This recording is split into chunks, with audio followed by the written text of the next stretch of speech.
For that, go to the same folder. Okay. Look at that, guys. I'm not running the command on some random folder structure. Now you can see the folder. It is pointing toward the same folder in which this is running. The same folder. Look at that. Under this net Django expression Python networks. Just to make sure that you have the clarity, right? I'm just running the service on one command prompt and I'm running the new commands and other command prompt. Basically, both this terminal as well as the command prompt pointing toward the same folder structure. Now look at that. Python space manage.py space start app. This is command. All these three are command now followed by the API that you want to create. Academy. So now when I open this, I should be seeing a library, a folder called Academy. Okay. Inside the Academy, you might be seeing these many folder structure. As usual, I'll explain the folder structure. Migrations. So whenever or if there is any necessity of you doing the changes to the DB, you can do the changes here in migration. But as of now, on a beginning level, you just ignore. In it, I already told you. Admin, when you want to connect this Academy API to the networks admin, you can use this particular Python file. As of now, it is very empty. When you won't have any interconnection, you can use it here. Apps. By default, whenever you create one API, by default, it will create one class name on the same thing. Academy config. Just for the connection part. Then models. I already told Django works on the principle of MVC. M for model, which is DB. V for view, which is a graphical user interface or the design. C indicates controller. But here in Django, instead of controller, we're going to play with a template. So M, V, and T. T indicates template. That's how Django works. So the model is basically to establish some DB connectivity. And when I say DB connectivity, I don't know how many of you noticed. There you see a DB got created in the name of db.sqlite3.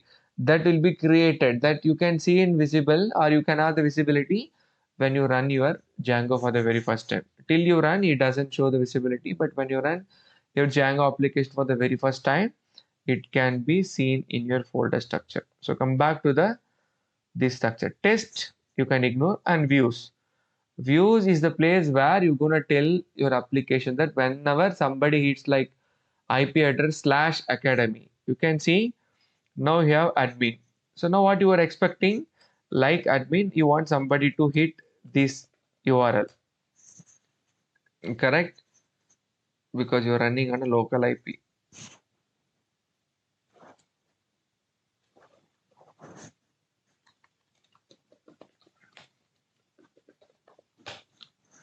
As of now, it doesn't show anything because it says Mohan only admin was configured as a part of admin, but academy is not configured in URL.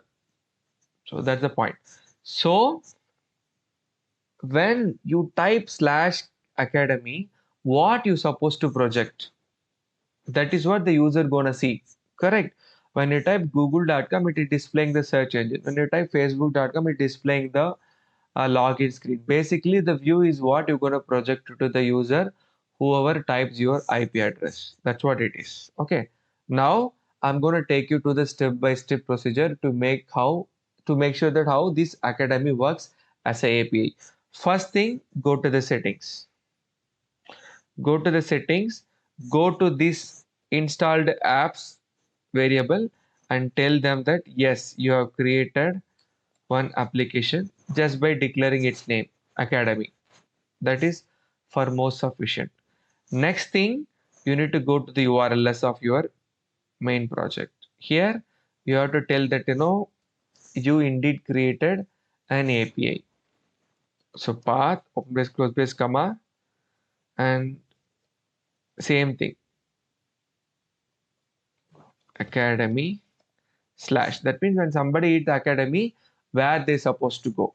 So include, you need to add an include here, which is part of it. Include, you need to set this academy dot maybe test. So I'm just telling that when somebody hits academy, go to the academy folder, this folder, and go and see the test.py file.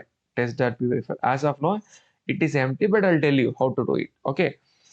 And if you don't want that to be run on a test, you can create another Python file and you can use it here. Look at that. Right click, create one Python file. Maybe, routing. So here you can tell that, go and see the routing. That's it.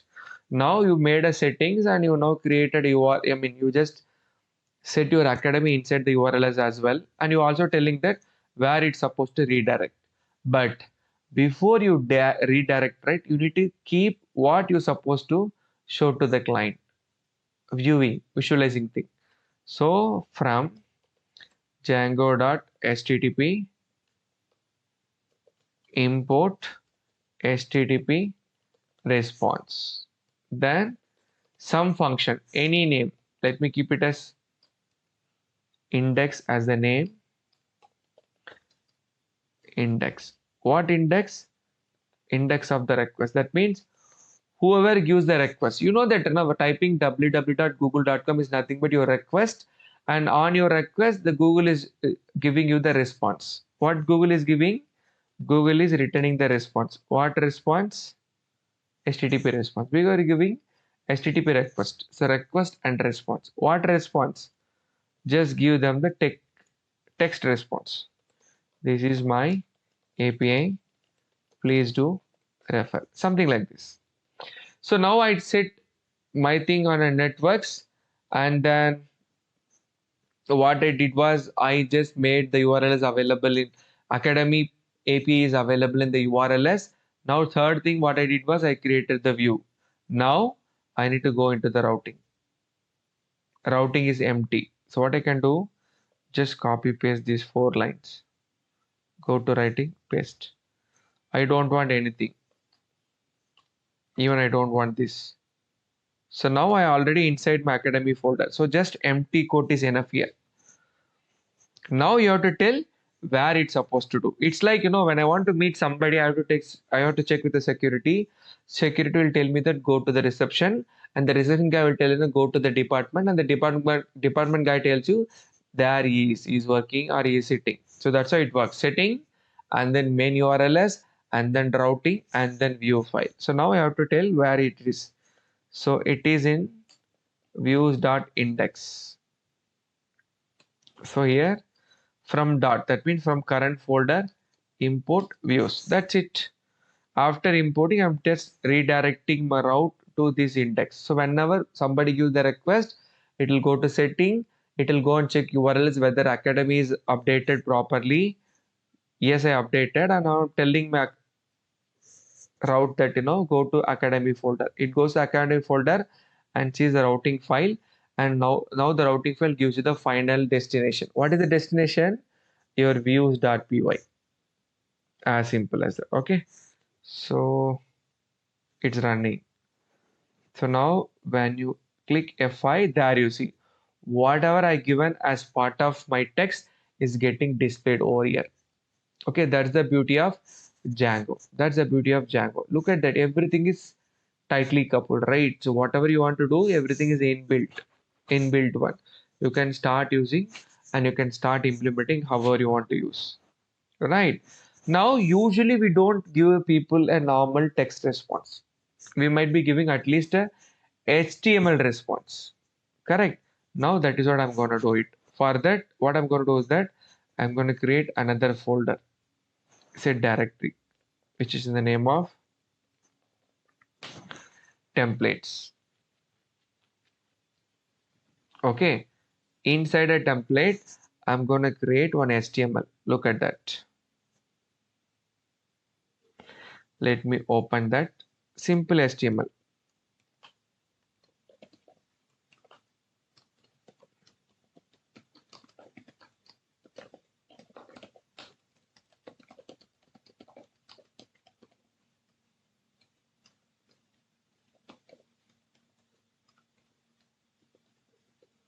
That's it. I have created one HTML file and I need to save it in HTML. Save as maybe sample.html and then take these out as all files and click on the save button. So I have created one application, one HTML file inside this template. So now I'm gonna go to the views. I'm gonna comment this. Instead of text response, I'm gonna rendering. So render is already there in line number 1, that library. Okay, what I'm gonna render? I'm gonna render the request with what file? Sample.html file. That's it. Now you go and run. Look at that. Whatever that I have as part of my HTML is getting displayed. Now what you can do, you can create a beautiful design with some CSS and other files, and you can keep it here and you can make sure that in the views consider that as a part of the output. So this is the way you need to render your HTML file. There is another way also. Imagine this sample file is in some other folder.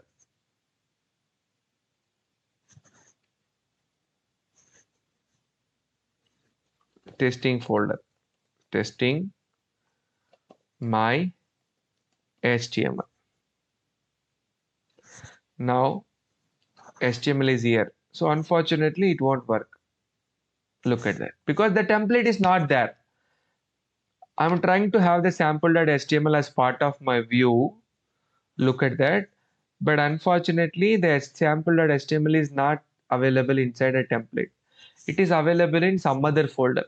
Now, what happens if you have your HTML file, but unfortunately the HTML file is not there inside the template? What you can do, no need to worry. Go to settings, scroll down. There you can see something called directories, DIRS, What you can do is that, choose the path, copy the path, come back to the settings and paste it here in the form of string. You know how why I put R, a raw data concept. Okay, I don't want to go back to the Python. If you have doubts, go back and see our first 2-3 videos. You will get to know why this R is put forth here. So now basically I just kept it here. So now when I run,